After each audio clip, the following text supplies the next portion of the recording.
phone services. You will hear a woman discussing phone services with a salesman. You have 30 seconds to read questions 1 to 6.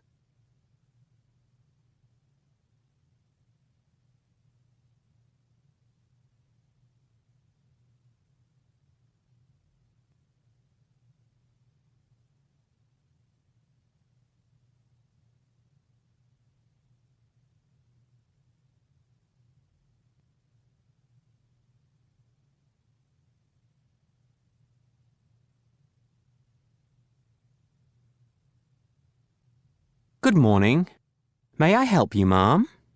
I'm reading one of your brochures on wireless services since I'd like to get the internet at home. I wonder if you could tell me about some different deals. Certainly. First of all, do you have any packages that are wireless and mobile phone combined? I'm afraid we don't. That's a pity. You may like to know that from next week we're starting a deal whereby anyone who signs a phone contract for 18 months gets a brand new smartphone. That way, the internet is with you all the time on your phone and not just at home on your computer. How does that sound? I'm sure lots of people will jump at it, but I don't want the internet with me all the time. I don't need a fancy phone. I need to be contactable for work. I'm a postgrad student, and I support myself with relief teaching.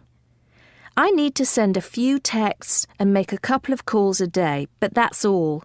A basic phone and prepaid monthly vouchers suit me. As you please. Also, my friend bought a smartphone recently, dropped it and shattered the glass screen. To get the screen replaced, she's going to spend $300. Well, $300 is almost my annual phone budget. Yes, you do have to be careful with smartphones. However, for just a few dollars a week, we also offer insurance against damage or theft. That might be worth considering. Thank you for the offer, but I'm sticking to my cheap phone that I've dropped a dozen times but still keeps working. Before you listen to the rest of the conversation, you have 30 seconds to read questions 7 to 10.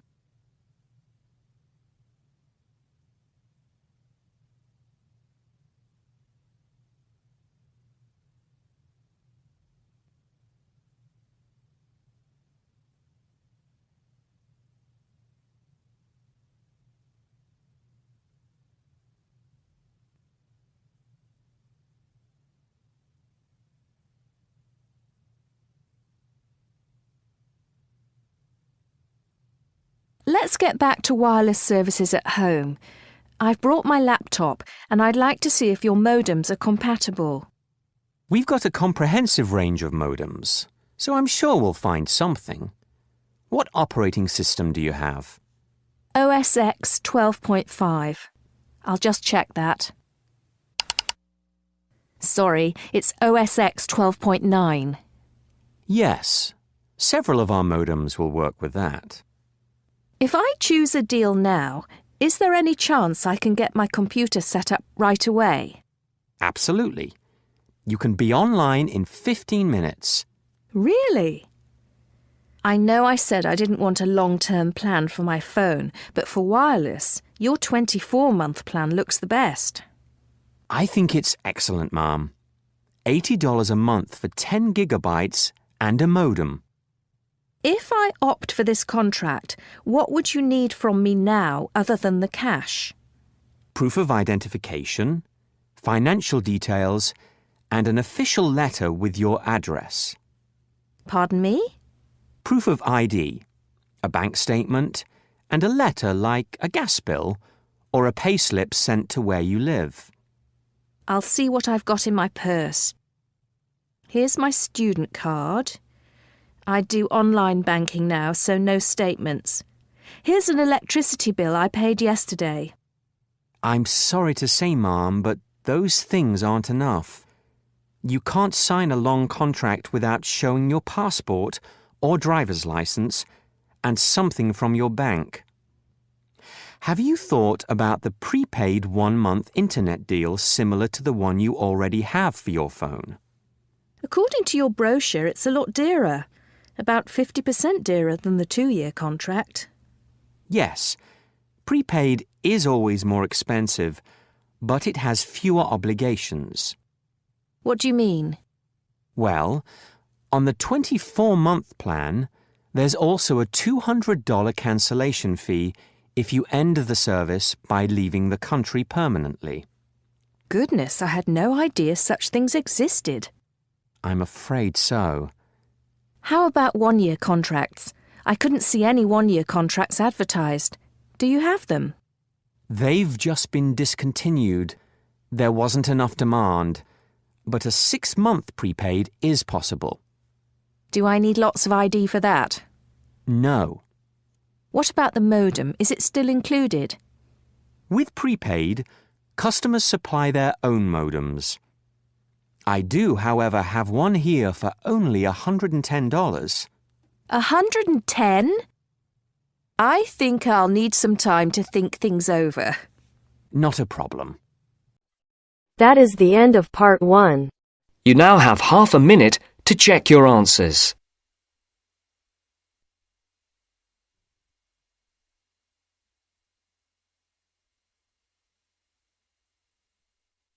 Now turns to part 2. Part 2.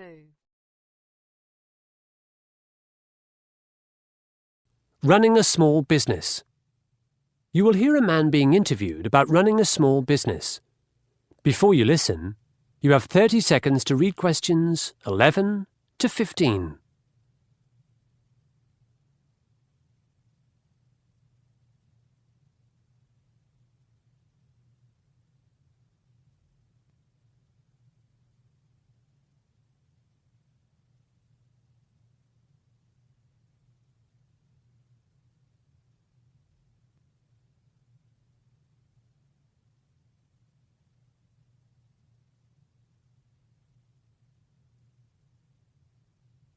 Let's welcome John Lim, owner of Small Business Training, to today's show.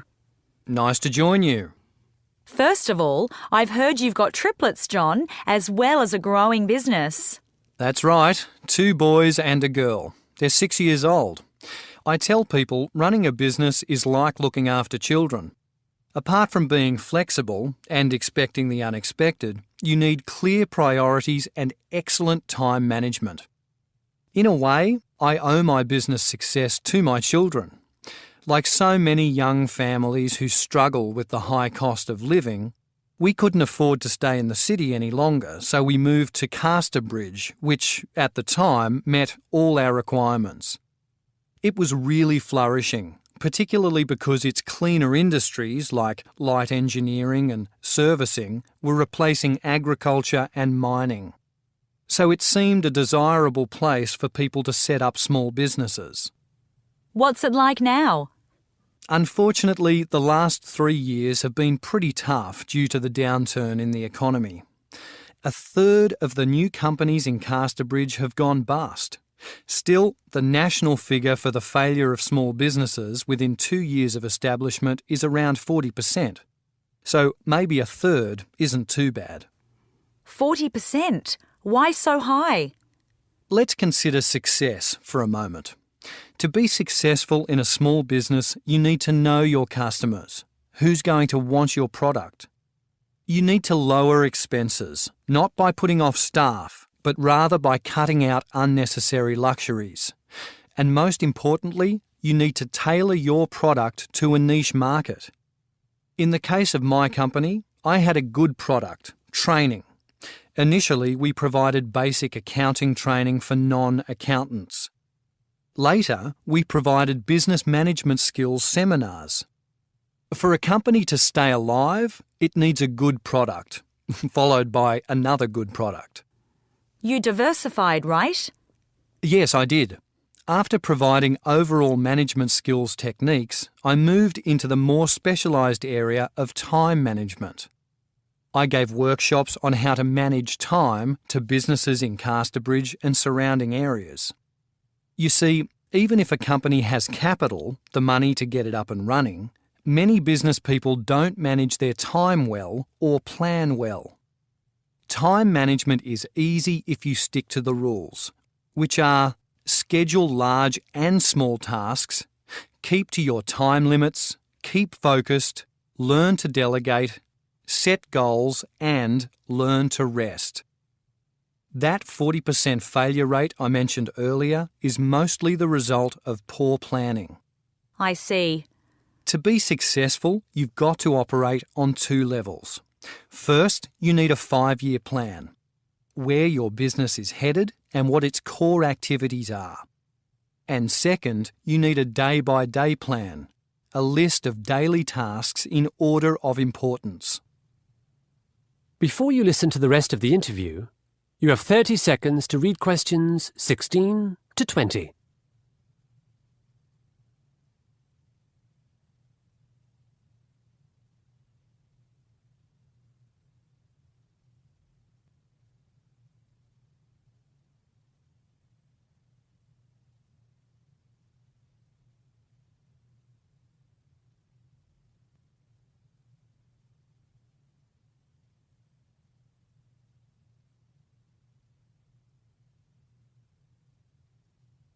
When I spoke to you before the show, you said you were branching out once again.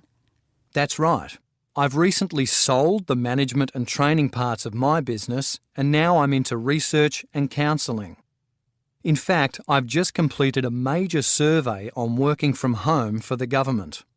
Working from home is my dream. Really? Wait till you hear the statistics. 6 out of 10 respondents to our survey said their efficiency was lower at home than in an office. 5 out of 10 people we surveyed worked many more hours each week than they would in a conventional office. It's all too easy to check your emails after dinner rather than scheduling them into acceptable working hours. And 4 out of 10 people in our survey suffered from loneliness. Loneliness?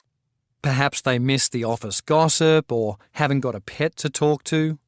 Seriously though, many of us need to socialise because, on the whole, humans are gregarious creatures. Tell me about your counselling work. I'm helping people who've gone bankrupt. As you probably know, this is a dreadful experience, both financially and emotionally. It's one time when you really do need a good accountant so you can come out with something. Indeed. Also, here's a tip. It may sound odd, but if your business does go bankrupt, take a holiday. Have a week in Bali. Or if you can't afford that, head off to a lake, a beach, or a national park. And then shrug your shoulders and go on. Life goes on. Yes, it does. Many thanks for your insights, John.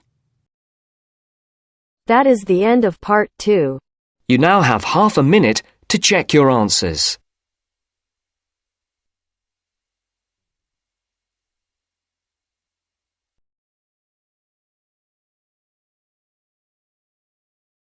Now turns to part 3. Part 3. You will hear an interview with Students Placement Officer talking about work placements. First, you have some time to read questions 21 to 25.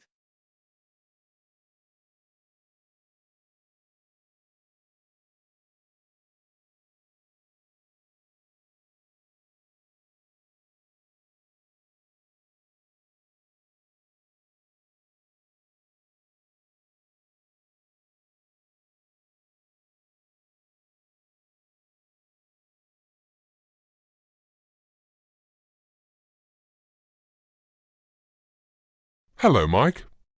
Hi, Dave. Come in and take a seat. Thanks. Can you explain to our students how a work placement increases their chances of securing a job after they've graduated? Well, the most obvious thing to say here is that many graduates go on to work for the company that offered them the placement experience in the first place. Yes, I can see why this might happen, but in a more general sense, what are the benefits of a placement? Right. Placements give students a real insight into the culture of the workplace and how they can transfer their knowledge and skills to it. By drawing on placement experiences, Graduates are able to sell themselves more effectively when applying for a job or compiling a CV. And at the interview stage, graduates appear more confident and can express themselves in a language appropriate to their chosen career. Okay, fine. And what about the employer's perspective on work placements? How do employers benefit? Employers can see how a prospective employee performs within a team, also whether they are a good communicator and problem solver. It's a job with duties and responsibilities at a level that an undergraduate should cope with. Work placements help employers to recruit the right person for the job. And what about when the student returns to college at the end of the placement? What advantages does the work experience bring to college work? Well, the majority of students find their placements to be positive learning experiences. Work experience enables students to make links between theory and practice, which should facilitate academic learning. Right, and just one last thing on placements. What about mentorship and support during the work placement? Each student has a mentor in the workplace and a placement tutor, an academic member of staff who makes regular visits to the workplace to discuss the student's progress and, if necessary, resolve any problems or issues. Okay, thanks, Mike. Now you have some time to read questions 26 to 30.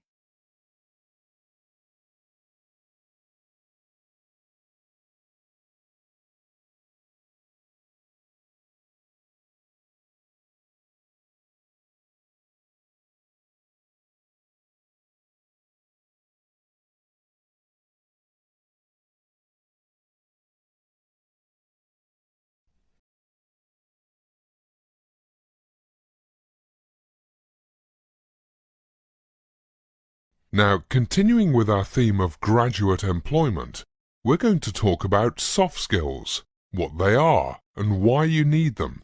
Mike, can you define what is meant by soft skills? Yes, soft skills are an extension of what I mentioned earlier when I spoke about team working and communication. It's not sufficient these days to have only the know-how. By that I mean technical skills to do the job. Employers also look for personal qualities and interpersonal skills. And why are personal qualities so important in the business world? Well, employers want people that are going to add value to their business and not detract from it. Simple things like lack of punctuality, showing up on time and being dependable will always be important to any company, as are honesty and integrity. These personal characteristics are an inherent part of an individual's makeup and are difficult to change. Soft skills also include coping skills when faced with difficult situations and challenges. Again, performance in these areas is linked with inbuilt traits. I see, and what about interpersonal skills? Can't these be improved with practice or training? Yes, they can, because it is possible to change the way that you interact with colleagues and customers. The ability to communicate effectively, both through speech and in your documentation, is at the core of interpersonal skills. Equally important is the ability to demonstrate respectful listening. And how will good soft skills help you in an interview situation? Soft skills are vital to a successful interview. The impression you create can play a large part in the decision to make a job offer or not. Employers need to know that you have the right attitude. Will you fit in? Are you a team player? Do you appear positive and enthusiastic? You must be able to make the necessary changes to market yourself in this way. Well, thanks, Mike. That's most interesting. That is the end of part 3. You now have half a minute to check your answers.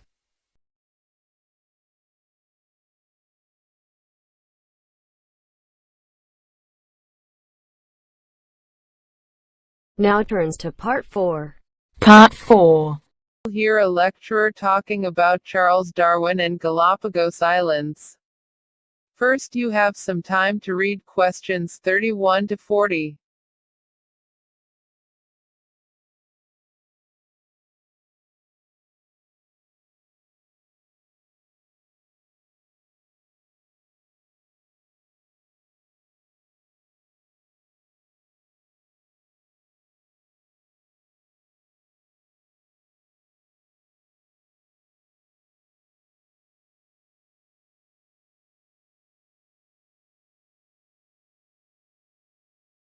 Today I'm going to talk about a man who explained how life on Earth evolved through a process of natural selection, the survival of the fittest.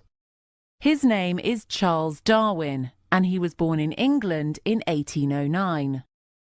Darwin's mother was the daughter of the renowned Staffordshire potter Josiah Wedgwood, and his father was a wealthy doctor. Darwin's mother died when he was 9 years old, and his father sent him to boarding school. During vacations, Darwin would collect and study wildlife, especially insects. In 1825, Darwin attended the University of Edinburgh to study medicine. However, he lacked the aptitude for the subject, being more interested in botany. He joined a student natural history group which introduced him to the science of geology.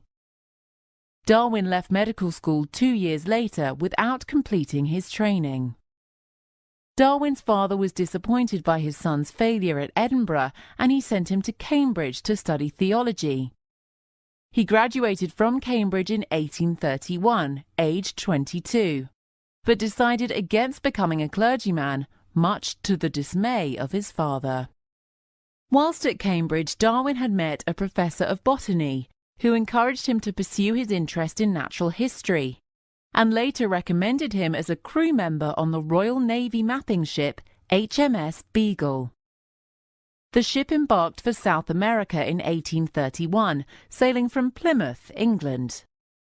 It dropped anchor in Brazil, Argentina, the Falkland Islands and Chile, before arriving at the Galapagos Islands in 1835. Here Darwin observed species of plants, birds and reptiles that were unique to the islands. The rest of the journey took in Sydney, Australia and Cape Town, South Africa, with stops in the Keeling Islands and Mauritius. The route back to England included a stop in the tropics of South America, where Darwin made further important discoveries.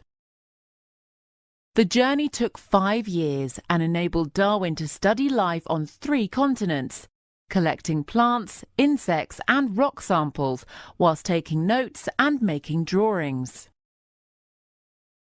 In 1839, Darwin married his cousin Emma Wedgwood, and they had 10 children. He published the zoological findings of the HMS Beagle expedition between 1838 and 1843, in several parts, covering birds, fossils, insects, reptiles and mammals.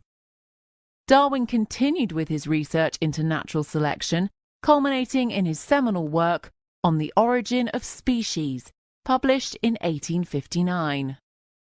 The book was an overnight success, though it caused widespread controversy, because its theories appeared to conflict with the accepted religious view of creationism. Nevertheless, Charles Darwin's theories gradually gained acceptance, and when he died in 1882, aged 73, he was honoured by being buried in Westminster Abbey. He will always be known as the father of evolution. Of all the places Darwin visited, it is the Galapagos Islands that are most associated with his theory of evolution. The islands lie in the Pacific Ocean off the coast of Ecuador, South America. The word Galapago is Spanish for terrapin, and it refers to a small edible turtle that Spanish sailors used as a food source. Darwin observed variations in turtles, reptiles, birds and other species unique to each island, suggesting that the animals had adapted to their specific environment. The distances between the islands were too large for the animals to interbreed, so they must have descended from a common ancestor. Darwin also found fossilized remains of creatures that were now extinct, consistent with a failure to adapt to changes in habitat. Darwin believed in the survival of the fittest, that is to say, only those members of a species that were best adapted to their surroundings would survive. For example, the finches on the island had beaks of a different size and shape suited to their diet. Long pointed beaks to probe for grubs and to grab small seeds, or wider sturdy beaks for cracking nuts and eating larger seeds. The extinction of animals not capable of competing for the food is vital to Darwin's theory of natural selection. That is the end of part 4. You now have half a minute to check your answers.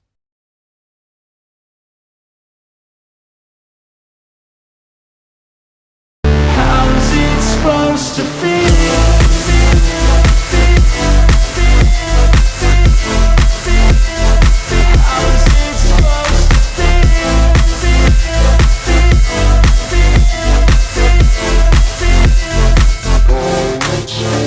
They wanna say my name, but they holding back. They wanna say they hate, but they know it's cap. I ain't playing no games, I just do that's fact. And I don't feel no shame, it's a mood you lack. I go crazy, nah bitch I ain't lazy. Track after track, I work on the shit.